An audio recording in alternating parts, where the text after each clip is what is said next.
इसके लिए एक लंबी यात्रा करनी पड़ी है, आजादी की यात्रा। इस यात्रा में हजारों लाखों लोगों ने अपनी जान की कुर्बानी दी। 1919 जलियांवाला बाग। आज हमारी बैसाखी का दिन है, लेकिन पूरा पंजाब बैसाखी नहीं मनाएगा। हम सब बैसाखी नहीं मनाएंगे।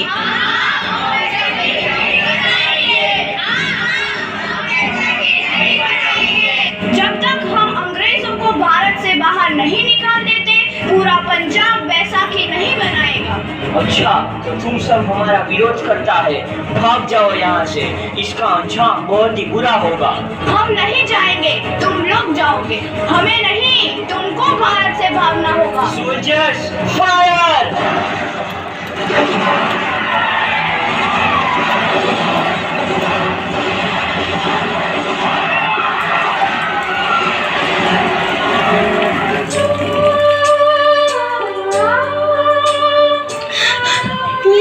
हमारी, ये धरती हमारी, ये खेत हमारे। अभी थोड़ी देर पहले हमारी ये फसलें लहरा रही थी, पर इन अंग्रेजों ने हमारी फसलें बर्बाद कर दी। इन अंग्रेजों ने एक ही झटके में इन सब फसलों को काट दिया। अंग्रेजों, तुम्हारे इस अत्याचार से हम डरेंगे नहीं।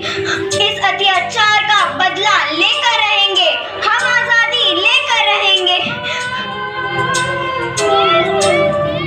जलियांवाला बाग हर हिंदुस्तानी की आंख नम कर गया। इस कांड में कितने मासूमों की आहुति चढ़ गई। इतनी हैवानियत से इंसानियत कत्ल कर दी गई। जलियांवाला बाग के हत्याकांड ने आजादी की आग में घी देने का काम किया। मासूम औरतों, बच्चों की दर्द भरी चीखें और सिसकियां इनकलाब का गूंज बनकर उभरी। लाला लाजपत राय, भगत सिंह, राजगुरु, सुखदेव सरीखे क्रांतिकारियों ने भारत के इस जमीन से विदेशी दरिंदों को निकाल फेंकने के मंसूबे मजबूत कर लिए। 8 अप्रैल 1929 लाला लाजपत राय के नेतृत्व में साइमन कमीशन के खिलाफ एक भारी जुलूस निकाला गया। साइमन कमीशन वापस जाओ! साइमन कमीशन वापस जाओ! साइमन कमीशन वापस जाओ! साइमन कमीशन वापस जाओ! साइमन कमीशन वापस जाओ! Simon commission Simon commission Simon commission Simon commission. बेवकूफ इंडियंस, तुमको हमारी बात समझ में नहीं आती। Stop please. साइमन कमीशन नहीं मानता। I said stop this. Lala ji, आप आगे बढ़ो, हम आपके साथ हैं। लाला जी, संघर्ष करो, हम आपके साथ हैं। लाला जी, संघर्ष करो, हम आपके साथ हैं। लाठीचार्ज करो!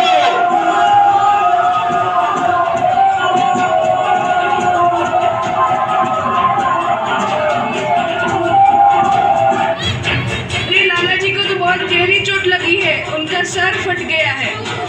मेरे शरीर में लगी एक एक लाठी अंग्रेजी सरकार के कफन में कील का काम करेगी।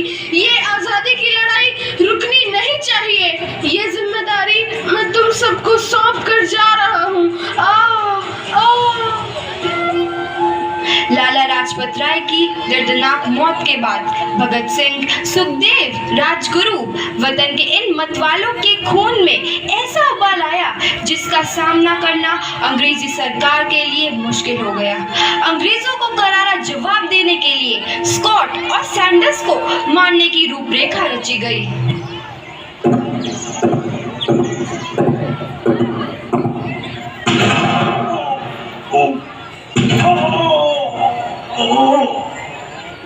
सैंडर्स मारा गया। चारों तरफ तहलका मचा था।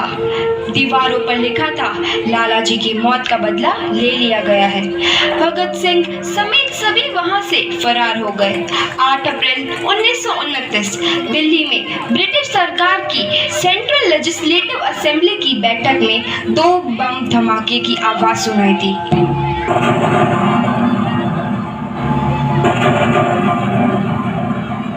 इन धमाकों ने अंग्रेजी हुकूमत को को हिला कर रख दिया।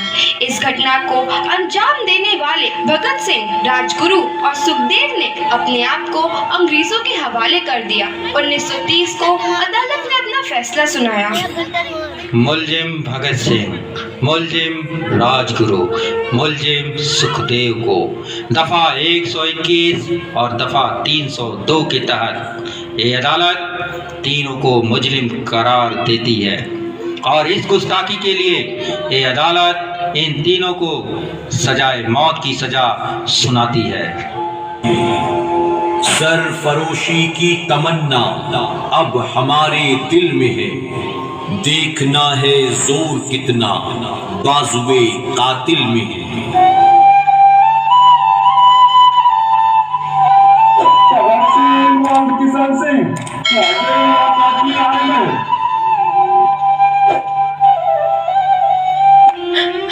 पुत्र की हाल है तेरा?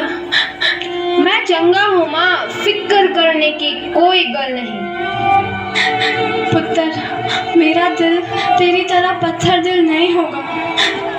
तेरी ये गला सुन के मेरा कलेजा फटे जा रहा है। माँ, मेरा दिल कोई पत्थर जैसा नहीं है, एक वतन परस्त का दिल है जो मेरे देश प्रेम के जज्बे को ताकत देता है। बेटा, मेरा लाल। माँ, आज मेरी तपस्या पूरी होने जा रही है। जे तू रोई तो मैंने तकलीफ होइया। सोच, तेरा पुत्र आज शादी करने वास्ते जा रहा है। फर्क केवल इतना है, वो घोड़ी पर नहीं फांसी पर चढ़ने वास्ते जा रहा है। आज तू क्रांतिकारी की माँ है, कल तू एक शहीद की माँ होगी। माँ। पुत्र भगत, तू इतनी छोटी उम्र में हम सबको छोड़ के चला जाएगा? तूने जिंदगी में देखा ही क्या है पुत्र? मैंने अपनी माँ देखी है, जिसने मुझे एक ही बात बताई है कि बेटे, अपने देश के लिए एक बार मरना 100 बार जन्म लेने के बराबर होता है। अच्छा माँ, अब आशीर्वाद दे, आखिरी बार विदाई लेने का समय आ गया है। भगत, मेरे लाल।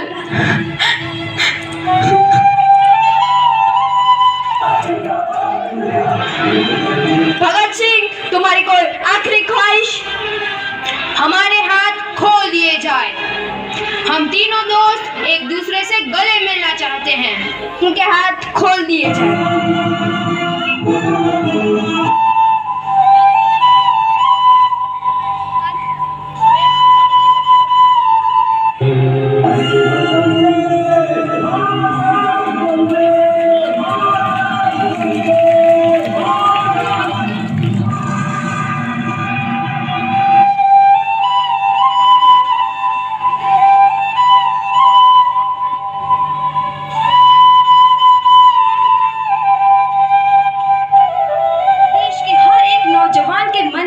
आजादी की नई उमंग हिलोरे लेने लगी। अंग्रेजों भारत छोड़ो का नारा जोर पकड़ रहा था। सबने एक आजाद भारत का सपना देखना आरंभ कर दिया था। हर कोई अपने अपने ढंग से इस महायज्ञ में अपनी आहुति दे रहा था। सुभाष चंद्र बोस, रानी लक्ष्मीबाई, तात्या